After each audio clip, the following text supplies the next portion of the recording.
So what I have here is the called the Mechatronic unit. This is the valve body and the internal module inside the transmission of a 2006 Volkswagen Jetta diesel. And the transmission's been giving me some trouble. It has no reverse and it starts off in second gear with no upshifts. And of course it's got a code P1604, which means there's a problem with the internal module. So I've pulled this module out of the transmission and I've got it here on the bench and I'm just looking it over. And the first thing I wanted to do is just confirm that all the solenoids are intact and there's connections to them and that the solenoids aren't open. And so I did that. Most of these solenoids have between 4 to 5 ohms resistance, with the exception of this one here that's about 16 ohms resistance. It's definitely a different kind of a solenoid here. You can see the wiring is actually opened on it. And so what I did, I unplugged this connector. This is a wiring harness that snaps into the bottom and it makes connections to the solenoid tabs here. And it brings the wiring along out of this wiring harness here to this connector that snaps into the other side where the control module is. I'll show you that in a little bit. But what I did, I just wanted to, I disconnected it here and arbitrarily wired these wires. I started here, I labeled that wire 1, and down here's 18. And so I just went through and checked the resistances of the wires and the connections and mapped out where the wires go and determined that everything is connected and nothing's opened up that I can see. But I did learn some things here. I found out that these 3 solenoids all share a common return, whereas this pin, and that pin, they're all electrically the same connection. And there's the same situation down here with these 3 solenoids, whereas this bottom pin here, this bottom one on that side, and this upper pin here, they are also all 3 electrically connected and share the same connection. And so at that point I began to realize that that's how the all 18 wires were being used up. At first it didn't make any sense to me how you'd have 11 devices and 18 wires. And so I decided there must be some way that these are wired to reduce the number of wires, and that's how they did it here. So I'm going to go through now and just show you what I did, starting with from the top here, wire 1. Wire 1 is connected here. Wire 2 is connected here, which is actually, essentially connected there and also there. Wire 3 is connected here. Wire 4 is connected there. This is wire 5. That's wire 6. Over here is wire 7. Wire 8. Wire 9. Wire 10. And then over down here we have 11, 12, 13, and 14. And then down here is 15, which again is electrically connected here and there as well. And then we have wire 16 here, wire 17, and finally wire 18 there. So I was able to determine that all the wiring is intact and all the connections are accounted for. And so I am now suspecting that the problem is actually inside here, inside this module. And so this is about a $1,300 module here that goes into the transmission to control the shift points and everything.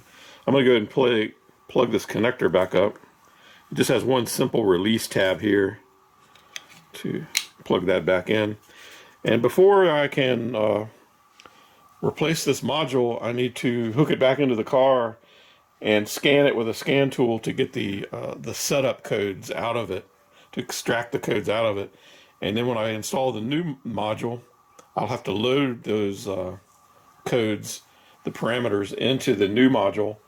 Otherwise it just wouldn't function.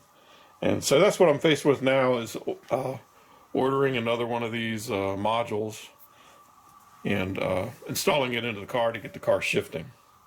So I just wanted to share that. Hope you found it useful, and hope it helps get your car repaired. I'll also be sharing the part number of the module, and I'll also post the codes that I got initially. There were two codes initially when it happened. It was a code P0751, which is cruise control, because the car was actually going down the interstate at about 70 miles an hour with the cruise control set, when all of a sudden it just shifted into what seemed like neutral, and the engine revved to the red line, and it was bouncing off the rev limiter. And so then I pulled over and checked the codes, and I got P0751, which is a cruise control issue, and the other one was a P0702, which is a control module failure, which right in there. And so later I scanned it with a better scan tool and got P1604, which is the internal control module. But the first time it happened, I was able to reset the codes, and I drove the car again another 30 miles or so at 70 miles an hour when it happened again. And at that point, I wasn't able to clear the codes, and the car then only had second gear with no upshifts and no reverse. So I hope that's helpful, and as I go continue on the process, I haven't decided if I'm going to buy the part and put it in the car or just get rid of the car, because the part's like $1,300 plus the associated fluids and filters and things like that, which push it up to about $1,500. And the car's got about 180,000 miles, so it's probably I'm at the end of its life actually. So I might just let it go on.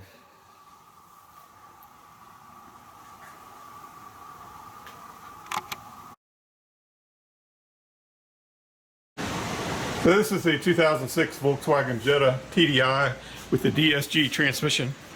Here's the transmission here, direct shift gearbox transmission. Been pretty good so far up until now. It's got 180 some thousand miles. Engine's running great, but the gearbox lost reverse and starts in second with no upshifts. So the Mechatronic unit is the control unit that the code P1604 indicated was at fault, and it's mounted behind this pan here. The pan is held on by 5 torque screws with a generous rubber gasket here, and so I had to drain the fluid and then remove the pan to pull out the Mechatronic unit. And there's I've got aluminum foil covering up all the turbo intakes and the connectors and things like that to keep the dirt out of the unit.